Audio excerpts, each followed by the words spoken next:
basically don't kill anything. Yeah, it's pretty straightforward. But sometimes we do come into situation that compels us, that makes us feel, oh, you want to get rid of something, such as Xiao Qiang. If you don't feel comfortable with cockroaches, that's okay. Yeah. Being a Buddhist doesn't mean that you must feel comfortable with everybody. But just because you don't feel comfortable with cockroaches doesn't mean that you should kill them. Yeah. That's the salient point here. We don't have to go from super friendly, BFF with cockroaches to I have to kill cockroaches. Yeah, there can be a middle ground where you can say, hey, I don't have to always get rid of them. Yeah. In a way, the first precept is as simple as that. But it is there's different levels to the first precept really. The first degree killing is killing of human beings. In the Chinese text, there's a short phrase and it's called 自通自法. Yeah. And it's basically the golden rule of whatever applies to yourself applies to others. Yeah. That you should not do unto others what you wouldn't want to be done unto yourself. Yeah. This principle is found in many religions. Yeah. In Buddhism, it applies to human, but not just human. Yeah. But the Buddha did make a distinction that if you kill a human being, it is of the highest degree. You may be surprised that, the Buddha is discriminating. Make a distinction between human and non-human. Yeah, but he does make distinctions. It is not what most of us think. Becoming a Buddhist or being a Bodhisattva or a Buddha, then everything is the same. Equality, equanimity, everything same. No, the Buddha does make a distinction. But the question is, what is the distinction? What is the basis of that distinction? Here the distinction is that a human being has the potential of understanding the truth, understanding the Dharma, applying humanly possible effort and attaining enlightenment. By killing such a person, you are directly preventing a person from attaining enlightenment, to be completely free of suffering. So that's for that basis, killing a human being is the heaviest form of killing. Yeah. And then within human being, there's further distinction. You kill a human being versus your parents. Killing your parents is even more severe. And then among human beings besides your parents, if you kill an arahant, also ranks very severely. When I say arahant, I don't mean to say, cannot kill Buddhists. You shouldn't kill human beings in the first place. Yeah? But here arahant is referring to someone who is enlightened. Yeah? Of course, some would argue that someone who is enlightened must be a Buddhist. Yeah? Here, we shouldn't be affixed to the label Buddhist. Yeah? Anyone who can see the truth becomes an arahant. Yeah? So what is the big deal about killing a person who can see the truth? Well, a person who has attained arahanthood, just being alive and just going around can be of benefit to others. Yeah.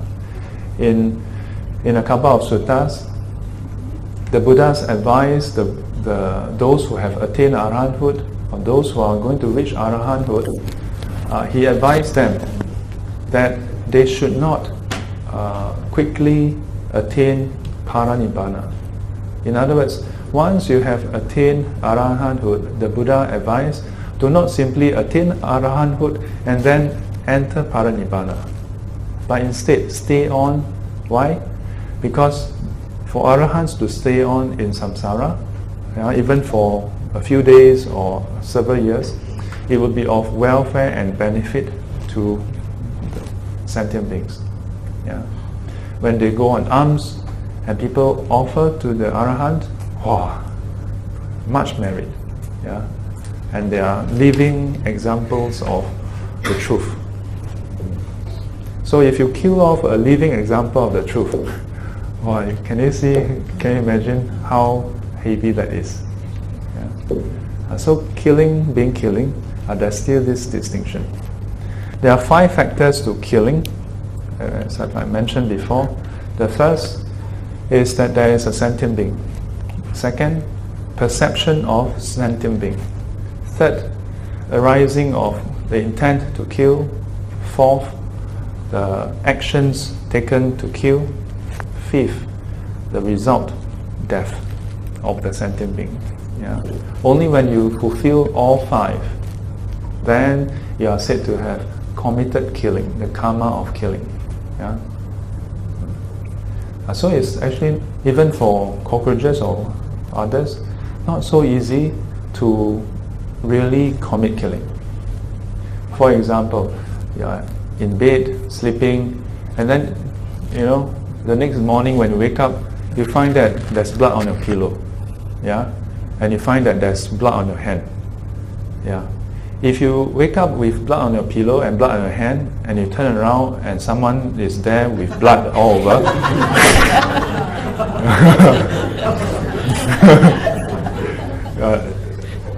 well, I can't handle that, okay? But if you find that, as you look at a hand, you find a mosquito, usually mosquito, cockroaches, I think cockroaches don't really have blood. When you and then there's all the gooey stuff, but no red color stuff. Mosquito, there's red color blood. So if you happen to, at night, in your sleep, itchy, and you just scratch and you kill a mosquito, but in that state, you are not aware that there is a sentient being. Yeah? And in all likelihood, you didn't have the intent, while you're dreaming, then you are dreaming that you are riding a motorcycle, and then you think, let me reach out in the real world to kill a mosquito. You don't think in that way. Yeah? It's probably more out of reflex, that you kill the mosquito. So there's the act of killing, there's killing itself, but there's no karma, there's no seed planted due to the intent, because there's no intent to begin with. Yeah? So in Buddhism, when we talk about precepts, it is about those cases where you actively carry out an act. You actively sought the death of a sentient being. You see the difference? If you are walking along the park, and because it's dark, and maybe sometimes in Singapore it rains and then there are snails on the road. You notice the difference when you step on a snail or an earthworm, for that matter, versus how you feel after you kill a mosquito or xiaoqiang. Most of us, you should tell the difference. When you accidentally kill, you feel very sorry. There's a lot of uneasiness, you feel sorry for it. But when you are on a manhunt or cockroach hunt, if you will, and you kill the cockroach, if you actively kill, why would you still feel bad? You may not necessarily feel bad, but you may try to see whether there are any escape clause, through which you can justify your actions. So from this itself, you can see the difference, the impact on yourself. If you were to actively sought the death of a sentient being versus if you killed something by accident. It's a bit tricky when we take the precept by itself, So if you ask any venerables, I don't know of any venerables who would look at a person and say, go ahead and abort the baby. Nobody would say that. But I often tell people, don't be so quick to take the precept and slap people, not you, but to be aware of this, because there are more things beyond the precepts, to consider as well. So, for example, a very real consideration for abortion is this. What about unwanted pregnancies?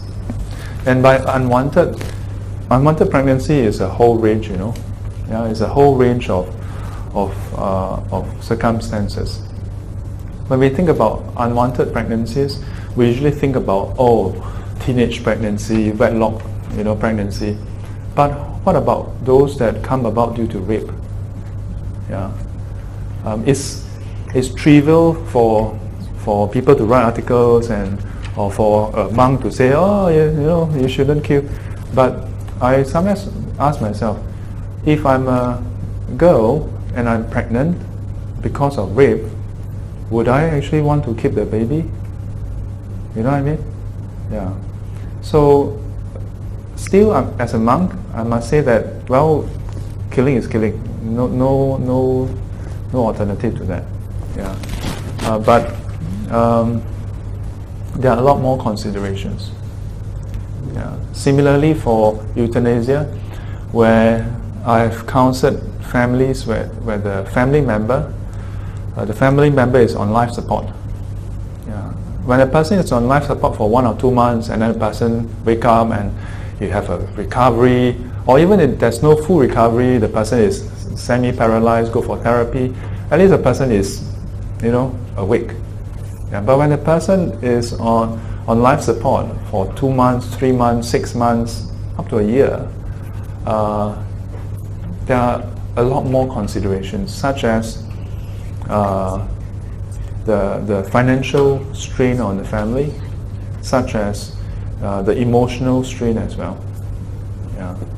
So oftentimes, when it comes to matters regarding killing, I often ask people to first ask themselves whether they can live with that decision. Yeah. In fact, for any decisions, any actions, first ask yourself, after doing that, can you live with it? Yeah. Don't ask me about the precepts first. Yeah. Can you live with it? If you cannot live with it, you maybe you don't want to do it, or maybe you don't want to get yourself into that situation first. Yeah. In some cases, you can't prevent it, or maybe you should have, but you didn't prevent. So you're in that situation now. Then what are you going to do? You know what I mean? Yeah. Then ask yourself, if you are okay with it, how about your family members, your circle of friends, your community? Yeah. And if all says okay, how about the law? Yeah. And if even the law says it's okay, then you look at the precepts. Then you look at the precepts. Yeah. The one thing that I'm more concerned about is whether we go about killing things, whether insects or cockroaches is an insect, yeah. Whether we just kill without consideration, or do we try to not kill? To me, that's the first step. And then to ask ourselves, would you feel comfortable with someone who is ready to just kill anything that they don't like? Because today the person may be killing an insect, but if this kind of attitude is allowed to accumulate, then says a lot about the compassion the person has for others, isn't it? Yeah. From the Samyutta Nikaya, you can search for it. Literally means mother. Yeah. And the Buddha shares about how you cannot find any sentient being who has never been your mother before. Yeah. Given how we have been going through samsara, endlessly, yeah, since beginningless time. Yeah. So you cannot find any sentient beings who has never been our mother. Yeah. So in some lineages they have this expression, mother sentient beings. Yeah, to treat every single sentient being as like your mother. But of course, physically in this life you only have one mother, yeah, father and mother, but how we are all related at some point in our life. Yeah. That's a very helpful reflection. For some of us it may not work. Yeah. If it doesn't work, then you just consider, in future if you are a mosquito, would you like people to give you another chance? It's not simply about not killing. It's about why we shouldn't kill. Yeah, and also to consider what are the circumstances when we are compelled, we feel like and to ask ourselves, when that happens, is our mind in a wholesome state? Yeah, is it filled with love and compassion, or is it filled with some kind of discrimination, some kind of aversion? And sometimes our aversion may be unexplained also. So think about it. Should some sentient being die because we just happen to feel a certain way in an unexplained fashion? I would think not.